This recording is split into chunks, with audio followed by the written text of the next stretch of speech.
Women are often talking about the inspirational women in their lives, the confident, outspoken, independent women who have shown them that they can achieve anything, that they can be who they want to be, and that's really important.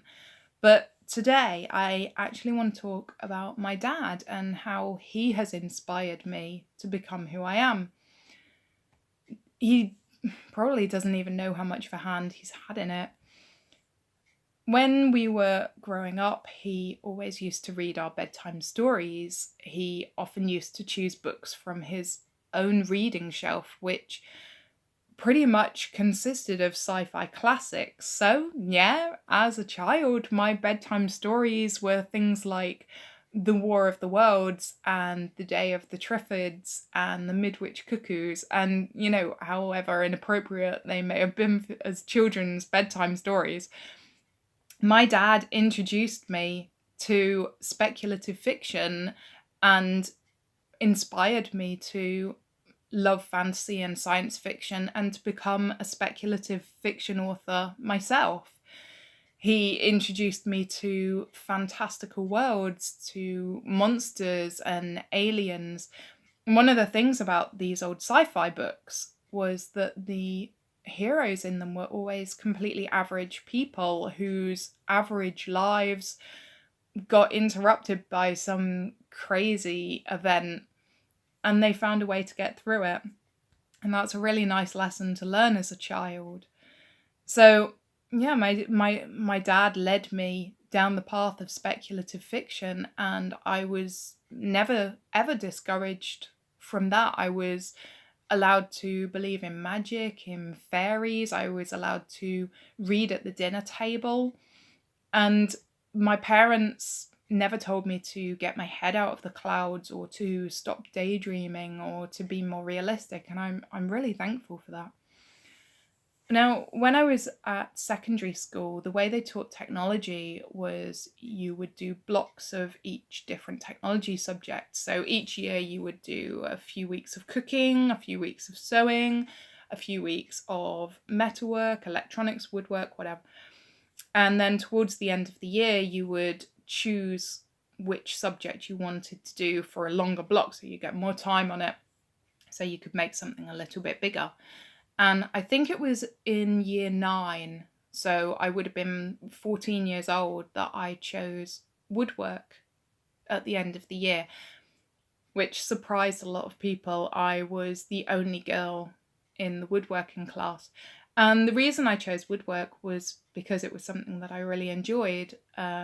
My dad used to be a carpenter, and on the side of our house, he had a workshop. It was just a small kind of lean-to shed with a corrugated iron roof. So when it rained hard, it was kind of like standing inside a snare drum.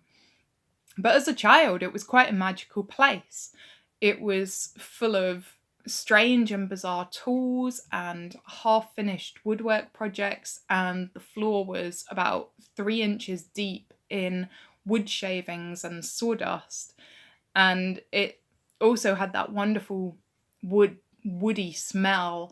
And even now, whenever I smell freshly sawn wood, it makes me think of my dad. We used to spend a lot of time as children in that workshop making things out of wood, like little toy cars and boats. And my dad never distinguished between me and my sister and our brothers. We were all allowed to use the tools equally. We were all allowed to make whatever we wanted to make. And me and my sister were never excluded from it at all. So to me, being a girl doing woodwork was completely normal. But my woodworking teacher, he was quite old school. And when we started the block of lessons, we had to design what we wanted to make. And what I decided I wanted to make was like a paper tray, with like 2 trays, one above the other, an in and out tray sort of thing. And I measured it all up. I drew out the design, worked out exactly how I would make it. and I took my design to him to show him. And he said to me, "You won't be able to make this. It's too difficult for you. You should make something easier." And he said that because I was a girl. And I don't think he was trying to be mean at all. I think he was actually trying to protect me. He really didn't think that girls could do woodwork. He thought that he was protecting me because I was setting myself up for a huge failure. But, I knew I could do it because I had done so much woodwork with my dad. And so I completely ignored him, and I went ahead and made my paper tray. And when I had finished it, he was so shocked that I had managed to do it. And let me show you something. Here is that paper tray. Okay, so if I made this when I was 14, I'm 37 now, so it's survived really well, and it's survived a lot of house moves. I still use it.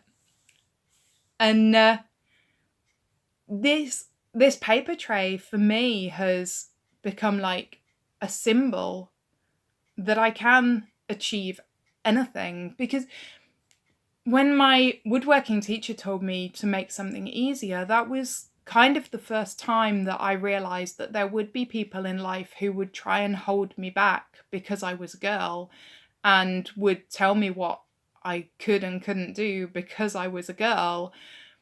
And for whatever reason, it's not always meant to be malicious, but it was the first time I realized that there were people that made that difference between girls and boys and what they could and couldn't achieve, and that there would be people who tried to hold me back. But I made that paper tray because of my dad, because he had never made that distinction between me and my brothers, and he had never told me that I couldn't do something just because I was a girl. So yeah, you can see that my dad has had a huge part to play in me becoming who I am now. So thank you, Dad.